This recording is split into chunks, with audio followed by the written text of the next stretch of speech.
Smiley, welcome to another video. I am in the woods and most of the leaves are gone. A week ago this was all nicely coloured, nice and yellow, and it was fantastic. And now most of the leaves are on the ground. So not many photographs today, I don't think. So when you first get into photography, the likelihood is the first camera you buy will come with a kit lens, which is usually something like, if it's full frame, a 24-70, if it's APS-C, an 18-50, and if it's micro four thirds, it'll be something like a 12-40. All of these lenses are fantastic and they are a great entry point into photography. They offer you the wide angle to get the landscapes, they offer you the slightly tighter look to get those short portrait stuff, and everything in between, your 28 for street, your 35 for street, stuff like that. You know, it's a really versatile lens, and while not optically the best, it does give you a pretty wide scope of the things you can do with your new camera. Now, the general consensus is that your second lens should be a fast 50 or something like that. And a fast 50 is awesome. For the micro four thirds system, I bought a 25mm 0.95, and it's absolutely fantastic. And it offers you the ability to freeze motion at night with lower noise. It offers you those blurry backgrounds for those short portraits. But that's it. That's it. All a fast 50 is actually giving you is a better way to do something that your kit lens on any system can already do. And this is why I think your second lens shouldn't be a fast 50. I mean, you should eventually get one because they're awesome, but your second lens should be something more like this.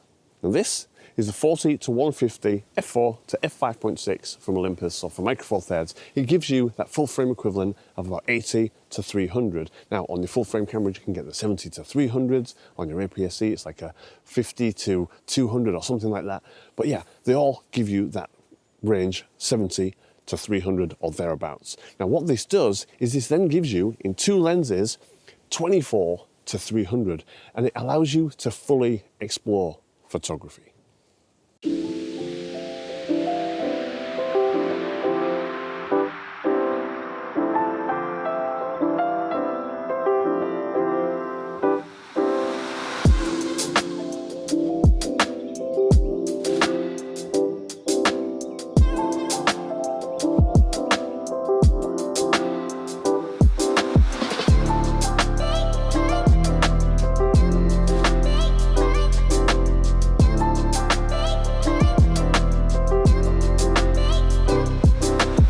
So in these two lenses, you can fully explore photography from 28-300. You can do your 28 and your 35 for your street stuff if that's what you want to do. You can do your short portraits through your regular portraits like 50-135.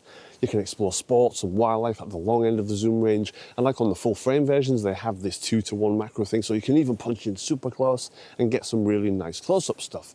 Not to mention for landscape stuff, you can tighten up and you can really isolate a subject if it's a messy scene and really clean things up.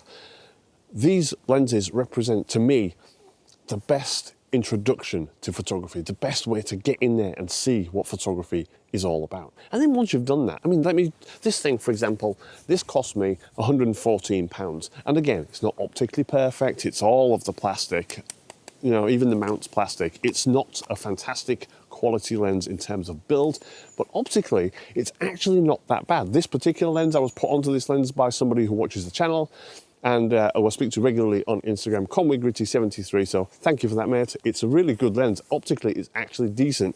Now, it does have some aberrations which are easily cleared up in post, but it is decently sharp. And again, £114 versus its pro counterpart, which is about £800 on the used market. So, you know, is this 8 times worse than the pro lens?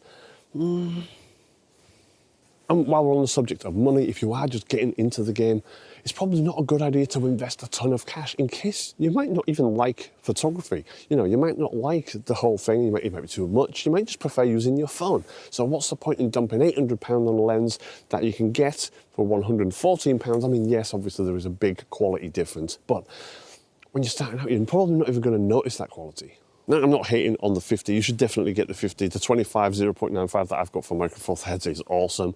It's a really versatile lens, but I've been doing this a long time. I have the experience to know what I want from specific lenses, and the 50, I don't actually use it that much. These zooms, the 12-60 specifically, I tend to use a hell of a lot more for both video like this and for just walk around type photography. Having a range is, to me, much more beneficial than having a strict zoom which restricts you. Well, again, I don't feel like restrictions when you're just starting out in the game. is necessarily a good thing. I mean, sure, it does cause you to think outside the box and be a bit creative with how you're getting your shots, but it can also be very frustrating, and having that zoom range will somewhat alleviate that. Now, I've always had one of these lenses in my kit. When I did the cat photography a few years ago, I kind of just stumbled into that, and the 70-300 was all I had for that kind of thing at the time.